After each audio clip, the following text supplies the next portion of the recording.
Hey, what's up? It's Jim, and today I'm going to talk about Hacksaw Ridge. When we're talking about World War II cinema and movies, about World War II, I guess, usually one thing that the movies inadvertently say is how we view the war at the time that director or society or studio is making that film. Much like how you can tell the difference between films made during the war, after the war, the two Wellman films, just because I obviously reviewed a lot of William Wellman, but if you look at The Story of G.I. Joe and Battleground, those are two different views of the war based on the certain periods that they're made in. Same with The Dirty Dozen. Same with a World War II film made in the 80s that I can't think of right now. Same with Saving Private Ryan in the 90s. It has a lot to do with how we view World War II. Hacksaw Ridge is made by someone who didn't serve in World War II, doesn't remember it, but has heard stories and has grown up romanticizing it, presumably his whole life. Mel Gibson, who directed this, he's definitely romanticized World War II in his mind. He might know all the nitty-gritty terrible details, but he clearly still views America in a Norman Rockwell kind of a way, very nostalgic way. In some ways, this is the generation before's mind, Stranger Things or something. You can tell the people who made Stranger Things did not actually grow up in the 80s. They grew up in the 90s or such, but romanticized it. And certainly they're very glaring about it, but it can still be entertaining in some ways, even if it is doing that. Hacksaw Ridge isn't maybe really that entertaining, but that's basically what it's doing. It's taking an outsider's perspective as romantically, nostalgically looking at World War II and doing it through this kind of view of a particular character, Desmond Dodd, and how he never touched a gun and served in the army, when it's really supposedly about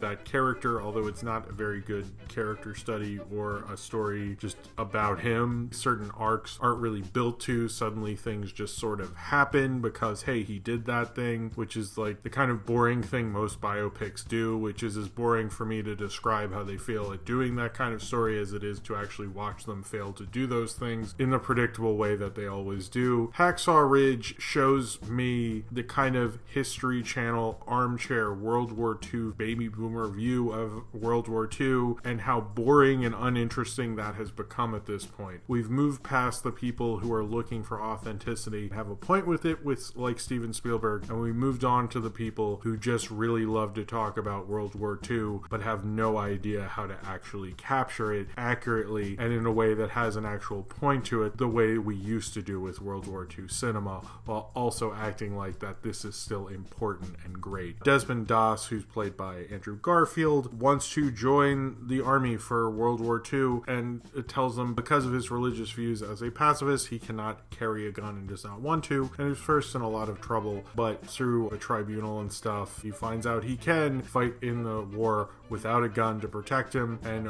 works in the medic unit without a gun, and then is sent to the infamous Battle of Okinawa in Hacksaw Ridge, where he saves countless people from injury and gets them off of Hacksaw Ridge, even though they're mortally injured and no one thought anyone would save them, despite not having a gun and only having his wits about him. And he is the first conscientious objector to be awarded the Medal of Honor for his service in the Battle of Okinawa. I think one of Hacksaw Ridge's biggest problems is not exactly understanding the perspective it has on Desmond Doss, which it sort of just goes, these are events that happened and wasn't he great, which is super boring because they don't really seem to get into things about the character. It's interesting that this film and Silence both star Andrew Garfield, are both major directors, religious kind of epics. It's kind of like two big religious movies made by people who are not in the kind of religious kind of multiplex cinema genre, basically, but they're major directors making religious films. Where Silence kind of checks the ego of religious beliefs, Hacksaw Ridge definitely has them, but sort of doesn't acknowledge it at all and acts like that's really great. Now, I get that he has religious beliefs, and I don't think you should force someone into doing these things, but then also, why are you at the army then? If you're a pacifist, aren't there other ways you could help your country, like at home, that don't involve being there? It's a little egotistical to spend a lot of time at the army when they're at war and they should be paying attention to killing Nazis and be like, well, I don't want to have a gun, and they're like, well, we got to do an investigation. Well, instead of just leaving and not wasting everyone's time, I'm going to drag this out as long as humanly possible.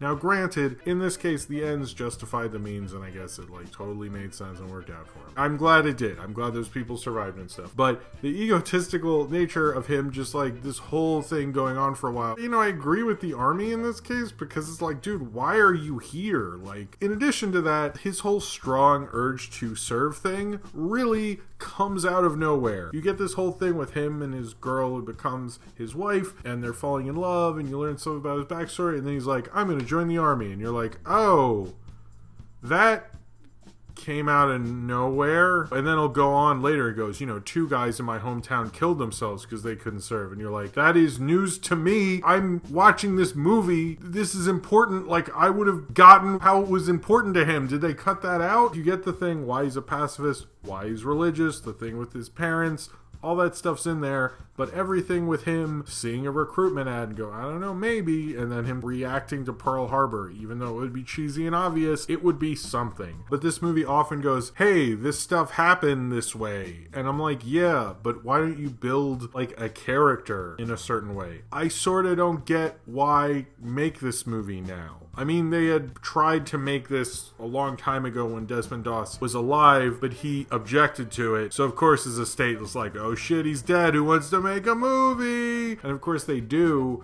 But I don't really know what this film is really offering the genre other than, hey, wasn't this an incredible story? I'm like, yeah, but like, this isn't like gonna change my mind about anything. It's like this and Unbroken and constant new World War II films. It feels like after Quentin Tarantino killed Hitler, the genre is kind of over. Are you making the religious thing that you can still do things without being violent, but then having a really violent movie and not really understanding what you're doing with this setting, what you're trying to say about the war, how you can reflect on it or something. I mean, at this point, we've gone past the point where it's like we're romanticizing it and we realize actually it was like incredibly horrifying, and not in that way like that this film does. It's interesting Mel Gibson directed this. His peak in terms of a director star was Braveheart, and this feels like that kind of an era where you could still romanticize it and show how awful it was. It would make you question romanticizing it, but in Hacksaw Ridge, I don't feel like it's questioning it, and I don't understand what he's doing with these references, whereas Spielberg is excellent at referencing Norman Rockwell so well I bet you don't even notice how many times he references it. Spielberg's a huge Norman Rockwell fan. In Hacksaw Ridge, it's obvious in a saccharine, sweet, boring way. It kind of reminds me of what's not interesting about World War II cinema anymore. Part of it is I've seen too many of these, but the other thing is it's been done so many times. What are you offering to the genre? And when I look at Hacksaw Ridge, yeah, the violence is like well done and orchestrated in an interesting way, but I don't fully get what you're trying to do. I think like filmmaking wise and story structure wise, you could say this works, but you're not having that connected tissue of the consistency of a good character. I don't think Mel Gibson understood how to do a good character. He understood how to do this whole story, but he's not building this character in a way. And oftentimes it's so cheesily done. It reminds me of Hollywood when they had more of a big studio machine going behind like an Oscar picture, even in the 80s and 90s, and not in a good way. It doesn't feel like it's trying to connect to an audience the way a big movie or any movie really should, and it's a movie about character. It's like a war movie about character that forgets how to fully do character. So in that way, it's a very flawed movie. What Mel Gibson did is he showed he could make a World War II movie on a very technical, acceptable level, and that's fine, but you didn't know what you're doing with this character. You're not really saying anything about war because you go back on it by showing the horrors of war in such a well-orchestrated, kind of perfectly choreographed type of a way that he's not showing how awful it is. It's not like Saving Private Ryan. It's like looking at Saving Private Ryan and go, but what if this was like fun? And I don't think this is like kind of this big achievement comeback from Mel Gibson. It just shows me how boring and simplistic and how uneducated most people are in World War II cinema. They think this is at all an interesting achievement. It's really not. It was very boring to me, frankly. I've seen lots of World War II films, and there's some that have regurgitated things before, and then I can at least be entertained by or watch it in a compelling way. And Hacksaw Ridge, I'm just watching this and thinking like, well, what is this? World War II cinema, when it works at its best, says something about now as much as it says something about World War II, or showing us a new side of World War II. And it certainly showed us a different side of it, but that's like it. It says nothing about warfare now. It says nothing about anything to do with society now other than, hey, he had religious beliefs and that worked out for him. You know, that's neat, but like you're not saying anything about anything now other than having a big ego, which depending on your political persuasion, I guess you could say is sort of a thing now. It's not able to bring up how sometimes having a giant ego can sort of work out for people, and that would be an interesting way to go about it. Show like maybe he's wrong, maybe he's not wrong. This movie doesn't really work on a true character level. It works on a level of, I haven't seen that much World War II movies, this is impressive, but having seen what I've seen, I don't think it is. I keep thinking when I see World War II movies, I'm like, Tarantino effectively killed Hitler, and what has this genre brought us since then? No one's able to do anything interesting with it. World War II is an incredibly important period, but what happens is we end up with people romanticizing it and not exactly sure what to actually say with it other than, wow, this was important, this is a story you haven't heard before, but not understanding, like when I watched The Dirty Dozen, I looked at it more as a contemporary 60s film, more so than a period film. And Hacksaw Ridge felt like a period film without saying anything about the period other than like, you know, war was messed up. You have literally not brought me anything as a viewing audience or to the genre other than to say, hey, this guy was a pacifist and did these things. The biggest problem with it is it doesn't have a point. Violence and well-orchestrated violence can be fun and enjoyable to a certain degree, but the way he's doing it, he really wants it not to be. He wants to horrify you, but we've already been horrified by World War II, and there's a point to doing that. When Spielberg does that at the beginning, it's to show you how bad this war can be to set you up before they go on their adventure. Hacksaw Ridge is like, hey, this is how bad war can be. And you're like, yeah, I mean, I knew that. Why are you...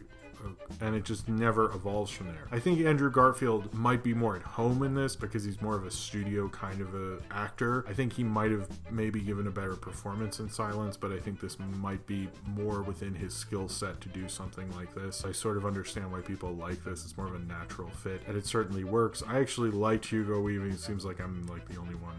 Everyone thinks it's like ridiculous. Vince Vaughn is a little like, Vince Vaughn needs to do something Vince Vaughn-y. His whole like doing the old school Vince Vaughn again is just not happening. You can tell he's like really not at home in any of this. Sam Worthington I actually sort of liked, which is, hey, that's something for once. I find Hacksaw Ridge to be a very disappointing film. It's very well made. I get why people technical wise think Mel Gibson's not a bad director. I've never been as big of a fan of him or Braveheart or any of that stuff as much as like everyone else is. I actually do kind of like him as an actor, like in action movies, not in like What Women Want or anything, but I actually think he can be a good actor at times. In terms of a director, I'm not familiar with all of his work, but this doesn't really make me want to see more of it. He just feels like a director who's able to, because of his money and because of his clout, continue on making these statements, whether we as a society or a culture or a film-going audience need them or not. And we just kind of sort of have to deal with these being major movies and this getting like, nominated for Best Picture and crap, and acting like this is sort of an important movie. It's not, and the World War II genre didn't need it. The story of the World War II genre will not include Hacksaw Ridge because it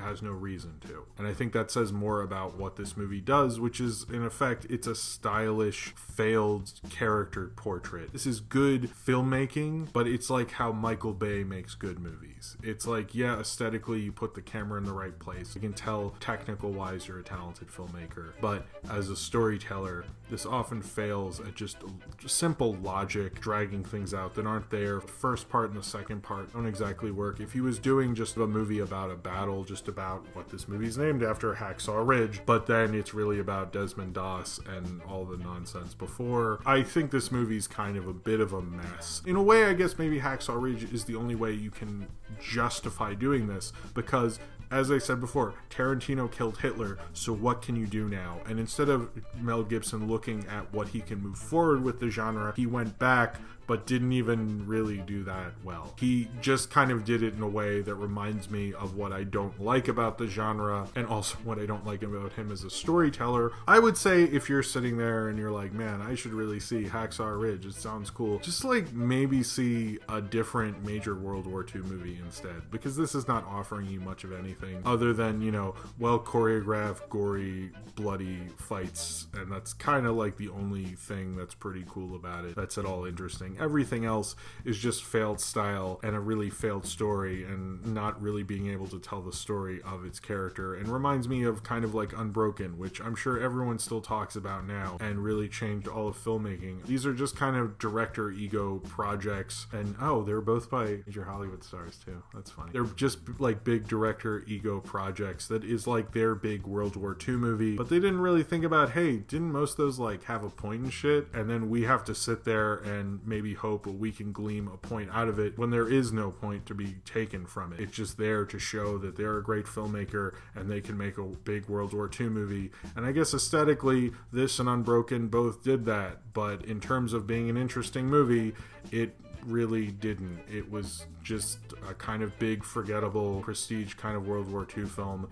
that didn't exactly know what it was saying. So if you have seen Hacksaw Ridge and you would like to talk about it, then comment below in the comments and subscribe if you would like to.